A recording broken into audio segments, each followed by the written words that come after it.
मस्जिद वाला मामला विधानसभा में उठा, उसमें जो आपका वक्तव्य है, मुस्लिम समुदाय और खासकर सैदुद्दीन ओवैसी कह रहे हैं हिमाचल के कांग्रेस के मंत्री भारतीय जनता पार्टी की भाषा बोल रहे हैं। देखिए, बात ऐसी है, मस्जिद का मामला नहीं है, मंदिर मस्जिद क्या किसी का निजी प्रॉपर्टी या घर का मामला नहीं है।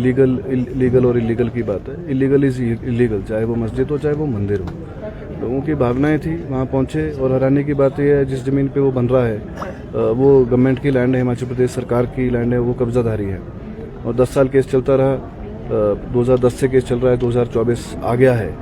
इस बीच जो है सारी गवर्नमेंट्स रही हैं, बीजेपी की भी रही हैं, कांग्रेस की गवर्नमेंट्स भी रही हैं। शिमला सिटी में मेयर भी जो है वो बीजेपी के ही रहे हैं, कांग्रेस के भी रहे हैं और कम्युनिस्ट भी रहे हैं। और 10 साल बाद पता चलता है कि जिसके खिलाफ केस लड़ रहे हैं वो उसका कोई लेना देना ही नहीं है, वो ड्रॉप करके फिर वर्क को उठ के किया गया है। तो मैं ये बोल रहा हूँ कि सही जांच होनी चाहिए। 44 पेशियाँ लग चुकी है उसके अंदर, 44 हियरिंग्स हो चुकी हैं और अभी तक फैसला नहीं हुआ है। उसको जल्द फैसला जो है करा जाए। और जो इलीगल है वो डिपार्टमेंट खुद ही, म्यूनिसिपल कॉर्पोरेशन खुद बता रहा है कि इन्होंने बार बार जो है वायलेशंस करी हैं। पहले 1 मंजिल बनाई, फिर 2 मंजिल बनाई, या 4-5 मंजिल बन गई है। और मैं समझता हूँ इलीगल जो भी स्ट्रक्चर है, चाहे वो किसी का भी है, वो गिरना चाहिए।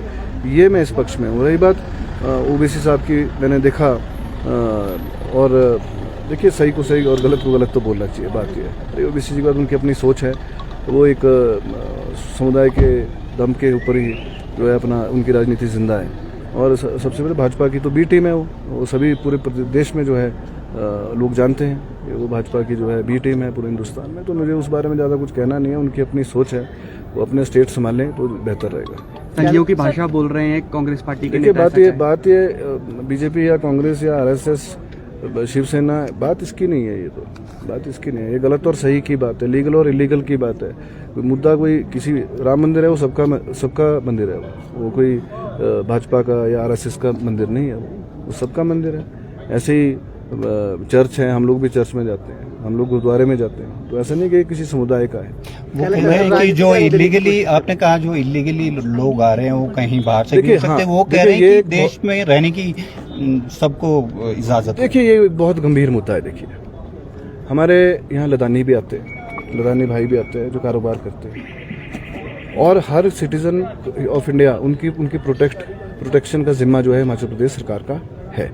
कोई भी यहाँ आए, मेरा कहना ये है, मेरा मानना भी है, यहाँ भी मुस्लिम समुदाय के हिमाचल प्रदेश में लोग पुराने रह रहे हैं, बहुत पुराने। आज तक कभी जो है कोई इंसिडेंस नहीं हुआ है। उनकी ज़मीनें इधर हैं, बगीचे इधर हैं, चाहे चंबा का क्षेत्र लो आप, चाहे तीसा का लो, चाहे आप कोटखाई का क्षेत्र लो, हमारे कुसुम्पटी विधानसभा क्षेत्र का लो, पौंटा साहिब है, नान है। अब यहाँ पुराने लोग रह रहे हैं जो, और यहाँ पे ढली में हमारे एक बुजुर्ग हुआ करते थे, अब वो नहीं रहे। वो तो रामलीला में पाठ भी करते थे। ऐसे भाईचारा वाली बात है। लेकिन ये एकदम से जो है अतिक्रमण हो रहा है, क्रिमिनल बैकग्राउंड के लोग आ रहे हैं, इसके ऊपर चेक करना, मेरा मानना है इसके ऊपर चेक करना ज़रूरी है। जो क्रिमिनल बैकग्राउंड के आ रहे हैं, अभी जो लड़ाई झगड़ा हुआ उसमें 2 नाबालिग हैं शामिल। तो आप सोचो, आप ये सोचो, आपके और जो जितने भी उम्र है 20-20, 22 साल के बच्चे हैं, वो अगर वो हिंसा जो है अभी से कर रहे हैं तो उनका बैकग्राउंड क्या है, वो कहाँ से आए हैं, वो कौन से प्रदेश से आए हैं, उनका क्रिमिनल बैकग्राउंड चेक होना चाहिए। मैं ये मानता हूँ सबका, कोई भी आए, ये नहीं कि हिंदू मुस्लिम की बात नहीं, कोई भी बाहरी प्रदेश से अगर आए। बार बार सर्कुलेशंस जारी होती हैं, डिपार्टमेंट्स, पुलिस डिपार्टमेंट और होम विभाग सबको करता है कि अगर घर में भी आप कोई हाउस हेल्प रखते हो उसकी वेरिफिकेशन आप कराओ। तो इसमें कौन सी गलत बात है? कोई आए, काम करे और उसकी वेरिफिकेशन करे, और वेरिफिकेशन की प्रक्रिया होनी चाहिए, और उसके बाद वो जो मर्जी काम करे। हमारे को उसमें कोई ऑब्जेक्शन थोड़ी ना है। लेकिन उनका क्रिमिनल बैकग्राउंड क्या है, वो कहाँ से आ रहे हैं, क्या उनको कोई मर्डर करके आ रहे हों, ये चेक हो। कोई वहाँ लड़ाई झगड़े का उनका केस है, बिल्कुल। देखिए, ऐसा है कि इसमें कोई नकारा नहीं जा सकता है कि कोई, अब आज बांग्लादेश से बहुत पलायन हो रहा है, रोहिंग्याज का मुद्दा पूरे हिंदुस्तान में है, ना केवल पूरे देश में वो लोग फैल रहे हैं। इसके ऊपर चेक तो होना चाहिए ना कहीं कोई ना कोई तो अंकुश लगाएगा इसके ऊपर। कि बोलना, अगर हम बोलें तो भी वी आर एंटी कांग्रेस और वी आर एंटी सिटीजन, ऐसे थोड़ी ना है।